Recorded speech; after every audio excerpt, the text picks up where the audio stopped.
Olá a todos e sejam muito bem-vindos a mais uma análise. Hoje, a gente vai desbravar o sistema tributário nacional brasileiro. A ideia aqui é pegar um texto legal, que muitas vezes parece denso e super complexo, e transformar em um mapa bem claro e direto para a gente entender. Nosso foco é a Constituição Federal de 1988, especificamente dos artigos 150 ao 156. O grande objetivo é entender exatamente como funciona essa balança entre as proteções constitucionais oferecidas às pessoas e os poderes de arrecadação do governo. A partir disso, fica muito mais fácil compreender as regras do jogo tributário no Brasil.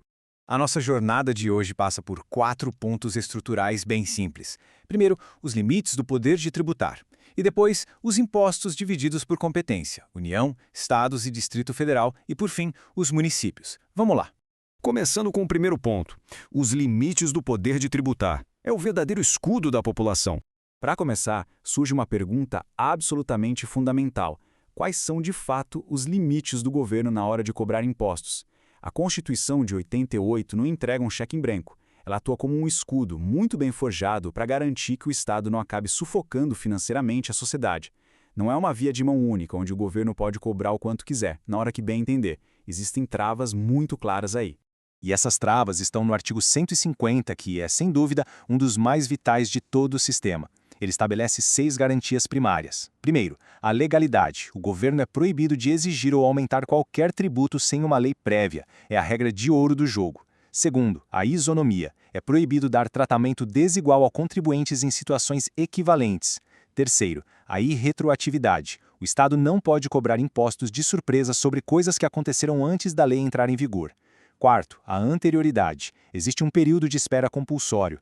A regra geral é que um tributo novo ou que aumentou só pode ser cobrado no ano seguinte e após um intervalo de 90 dias da lei. E completando a lista, temos o não confisco e as imunidades. E olha que interessante esse princípio do não confisco. Ele merece um destaque especial. O texto constitucional é super categórico ao ditar que um tributo jamais pode ser usado para tomar ou simplesmente esvaziar os bens das pessoas. Na prática, isso impede que o Estado assuma o controle da riqueza privada por meio de uma tributação tão agressiva que, no final das contas, confisque o patrimônio suado de uma vida inteira. É uma linha de defesa gigantesca. Além de proteger o patrimônio individual, a Constituição também cria bolhas de proteção institucional, que são as famosas imunidades. O texto proíbe explicitamente a cobrança de impostos sobre patrimônio ou renda de algumas entidades essenciais.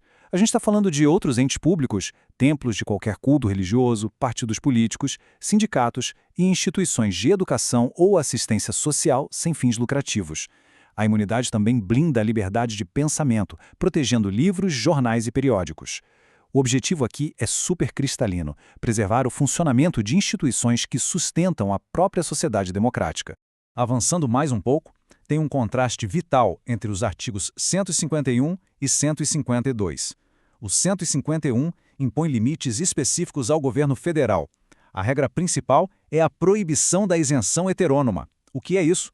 Significa que a União não pode dar isenções de impostos que pertencem aos estados ou aos municípios. Basicamente, não dá para fazer cortesia com o chapéu alheio. Por outro lado, o artigo 152 olha para os governos locais. Ele impede que estados e municípios estabeleçam diferenças tributárias entre bens e serviços por causa de onde eles vêm ou para onde eles vão. Isso existe justamente para evitar aquelas guerras fiscais predatórias que acabariam prejudicando o mercado nacional como um todo. Partindo agora para o nosso segundo bloco, os impostos da União, os famosos bolsos federais.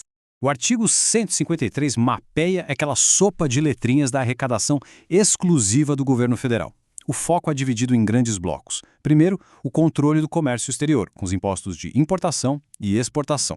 Depois, os gigantes que incidem sobre o que se ganha e produz, o onipresente imposto de renda e o IPI sobre produtos industrializados.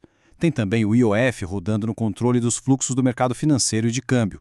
E, por fim, a tributação sobre propriedades, como o ITR para propriedades rurais e o tão debatido IGF, o imposto sobre grandes fortunas que até hoje precisa de uma lei complementar específica para sair do papel. Mas aí, diante de todos esses tributos de peso, fica a dúvida: será que a União pode simplesmente inventar impostos novos para arrecadar mais, além do que já está escrito ali? A resposta está no artigo 154, e o caminho é bastante rigoroso. Existem apenas 2 rotas. A primeira é a competência residual.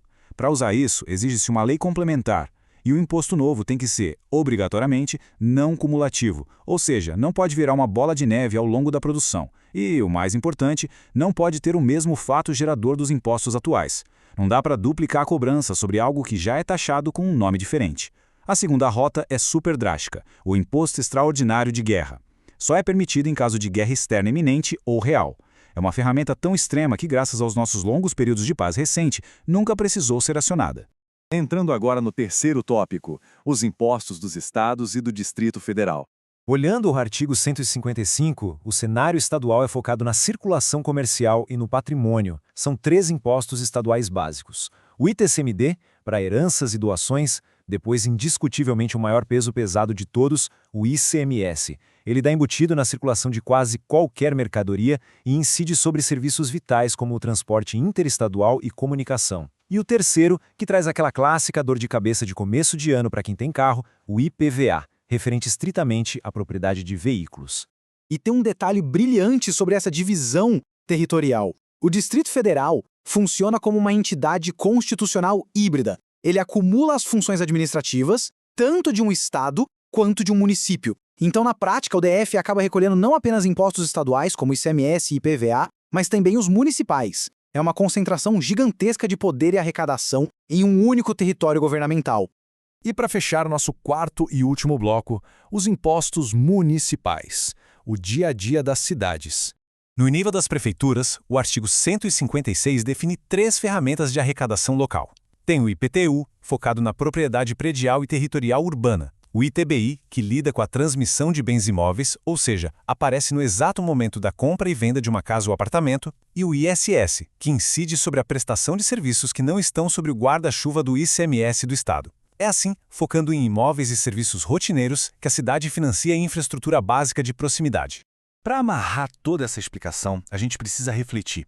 Como é possível manter o equilíbrio entre a necessidade constante do Estado por recursos e a proteção absoluta do patrimônio de quem sustenta tudo isso?